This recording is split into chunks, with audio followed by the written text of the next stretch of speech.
여러분, 혹시 식사 후 더부룩함과 불편함, 때로는 쓰리고 아픈 통증 때문에 고통받으신 적이 있으신가요? 많은 분들이 한 번쯤 경험해봤을 소화불량은 단순히 속이 불편한 것을 넘어 일상생활의 활력을 저하시키고 삶의 질에 큰 영향을 미치기도 하는데요. 현대인들에게 매우 흔한 증상 중 하나인 소화불량. 오늘은 이 소화불량의 다양한 원인을 심층적으로 분석하고 우리가 일상에서 실천할 수 있는 현실적이고 효과적인 해결 방안들에 대해 자세히 알아보는 시간을 갖겠습니다. 본 영상은 건강정보 전달을 목적으로 하며 특정 치료나 제품을 추천하지 않는다는 점을 미리 알려드립니다. 소화불량이란 의학적으로는 상복부의 불편감이나 통증을 유발하는 여러 증상을 포괄하는 광범위한 용어입니다. 음식을 먹고 난 후 속이 더부룩하거나 명치 부분이 답답하고 쓰리거나 마치 음식이 목에 걸린 듯한 느낌, 심하면 구역질이나 구토 증상까지 나타날 수 있죠. 이러한 증상들은 개인에 따라 다양하게 나타나며 그 강도 또한 천차만별입니다. 많은 분들이 이 소화불량을 단순히 잘못 먹어서 생기는 일시적인 현상으로 치부하기 쉽지만 사실 소화불량은 우리 몸의 복잡한 소화 과정 어딘가에 문제가 생겼음을 알리는 중요한 신호일 수 있습니다.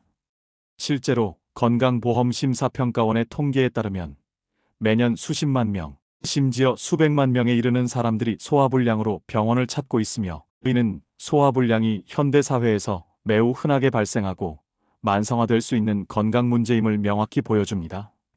특히 불규칙한 생활 습관과 식습관을 가진 현대인에게는 더욱 빈번하게 나타나는 경향이 있습니다. 그렇다면 이처럼 광범위하고 다양한 증상을 유발하는 소화불량은 대체 왜 발생하는 것일까요? 소화불량의 원인은 크게 두 가지로 나누어 볼 수 있습니다.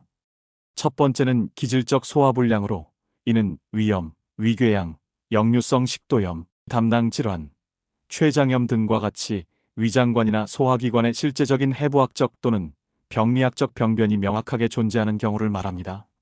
이러한 경우에는 해당 질환을 정확히 진단하고 적절하게 치료함으로써 소화불량 증상도 함께 근본적으로 개선될 수 있습니다. 예를 들어 만성 위염이 심해지면 위점막이 지속적으로 손상되어 소화액 분비 기능에 문제가 생기거나 위운동성이 현저히 저하될 수 있으며 이는 곧 음식물 소화 지연과 함께 극심한 소화불량으로 이어지는 것입니다.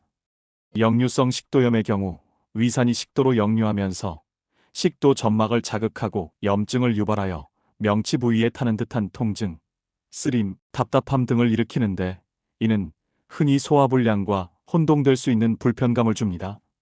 또한 담낭쓸개 질환이나 췌장염은 지방 소화에 필수적인 담즙과 소화, 효소의 분비에 심각한 문제를 일으켜 특히 지방 함량이 높은 음식을 섭취했을 때 극심한 복통과 함께 소화불량을 초래할 수 있습니다. 이러한 기질적인 원인들은 내시경 검사, 초음파, 혈액 검사 등 다양한 진단 방법을 통해 비교적 명확하게 확인할 수 있습니다.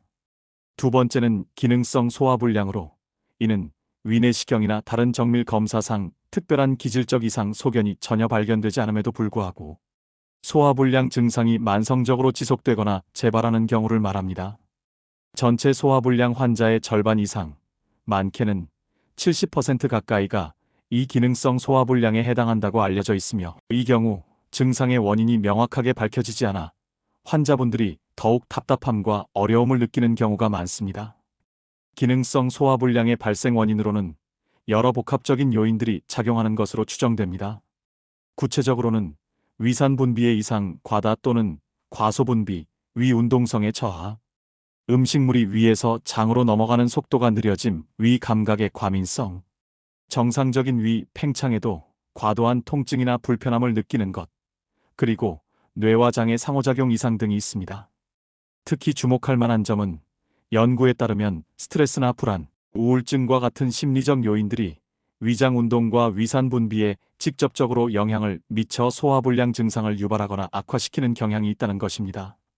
뇌와 장은 소위 장-뇌축이라 불리는 신경학적 통신 시스템으로 밀접하게 연결되어 있어 정신적 스트레스가 장 건강에 예상보다 훨씬 직접적이고 강력한 영향을 미칠 수 있습니다. 또한 불규칙한 식사 시간, 급하게 먹는 습관, 과식, 야식, 맵거나 짜고 자극적인 음식의 과도한 섭취, 흡연, 과도한 음주, 카페인 섭취 등 부적절한 생활. 습관적인 요인들도 기능성 소화불량을 유발하거나 기존 증상을 더욱 심화시키는 주요 원인으로 지목됩니다. 이러한 습관들은 위장관에 지속적인 부담을 주어 소화 기능을 저하시킬 수 있습니다. 그렇다면 이러한 소화불량을 완화하고 건강한 소화 기능을 회복하기 위해 우리는 어떤 실질적인 노력을 할 수 있을까요? 먼저, 식습관 개선이 가장 중요하고 기본적인 해결책입니다. 규칙적인 시간에 소량씩 여러 번 나누어 식사하는 것이 소화기계의 부담을 줄이고 소화를 돕는데 크게 도움이 될 수 있습니다. 한 번에 너무 많은 양을 급하게 먹으면 위장에 과도한 부담을 주어 소화, 효소의 분비와 위 운동성의 문제를 일으켜 소화에 어려움을 겪을 수 있기 때문입니다. 특히 잠자리에 들기 최소 2~3시간 전에는 음식 섭취를 완전히 피하는 것이 좋습니다. 야간에 음식을 섭취하면 위장이 쉬지 못하고 활동하여 소화불량은 물론 수면의 질까지 현저히 저하시킬 수 있습니다. 또한 너무 기름지거나 튀긴 음식, 맵고 짠 자극적인 음식, 인스턴트 식품 등은 위점막을 자극하고 소화 시간을 길게 하여 소화불량을 악화시킬 수 있으므로 가급적 피하는 것이 좋습니다. 대신 섬유질이 풍부하고 소화하기 쉬운 부드러운 음식 예죽, 채소, 과일, 흰살 생선 등 위주로 섭취하고 음식을 천천히 충분히 씹어먹는 습관을 들이는 것이 매우 중요합니다. 음식을 오래 씹는 과정에서 침 속에 있는 아밀라아제와 같은 소화, 효소가 음식물과 잘 섞여 1차적인 소화를 돕고 위장의 부담을 덜어주기 때문입니다. 생활습관 개선 또한 소화불량 완화에 결정적인 역할을 합니다. 앞서 언급했듯이 스트레스는 소화불량의 주요 원인 중 하나이므로 스트레스를 효과적으로 관리하는 것이 소화불량 개선에 큰 도움이 될 수 있습니다. 요가, 명상, 심호흡, 규칙적인 운동, 충분한 휴식, 그리고 자신에게 맞는 취미 활동 등 스트레스를 해소할 수 있는 다양한 방법을 찾아 꾸준히 실천하는 것이 중요합니다. 특히 식후 가벼운 산책이나 걷기 운동은 소화를 돕고 장 운동을 활발하게 하는데 도움이 될 수 있습니다. 격렬한 운동보다는 가벼운 유산소 운동이 권장됩니다. 흡연과 과도한 음주는 위점막을 직접적으로 자극하고 위산 분비를 증가시켜 소화불량을 악화시키는 대표적인 요인이므로 금연과 절주를 반드시 실천하는 것이 좋습니다. 카페인 또한 위산 분비를 촉진할 수 있으므로 소화불량이 심할 때는 섭취를 줄이는 것이 도움이 될 수 있습니다. 충분한 수면도 매우 중요합니다. 수면 부족은 우리 몸의 전반적인 면역력과 회복 기능을 저하시키고 이는 소화기계에도 부정적인 영향을 미쳐 소화불량을 유발하거나 악화시킬 수 있습니다. 하루 7시간에서 8시간의 충분하고 질 좋은 수면을 통해 몸과 마음의 균형을 유지하고 소화기계가 충분히 회복될 수 있도록 돕는 것이 중요합니다. 만약 이러한 식습관 및 생활습관 개선 노력에도 불구하고 소화불량 증상이 지속되거나 점차 악화되는 양상을 보인다면 혹은 체중 감소, 혈변, 구토, 연하곤란, 삼킴 곤란과 같은 다른 심각한 증상들이 동반된다면 반드시 지체 없이 의료 전문가와 상담하여 정확한 진단과 적절한 치료 계획을 세우는 것이 매우 중요합니다. 자가 진단만으로 해결하려다 보면 적절한 치료 시기를 놓치거나 기저질환을 간과하여 증상을 더욱 악화시킬 수도 있기 때문입니다. 의료기관에서는 내시경 검사, 복부 초음파, CT, 혈액 검사, 대변 검사 등 다양한 정밀 검사를 통해 기질적인 원인이 있는지 철저히 파악하고 그에 맞는 최적의 치료법을 제시할 수 있습니다. 기능성 소화불량의 경우에도 증상 완화를 위한 약물, 치료와 함께 식습관 및 생활습관 개선에 대한 보다 전문적이고 구체적인 조언을 받을 수 있습니다.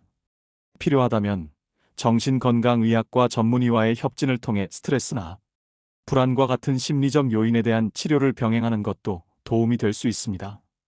개인의 신체적 특성, 생활습관, 기저, 질환 여부 등에 따라 소화불량의 원인과 해결 방안은 개인차가 있을 수 있습니다.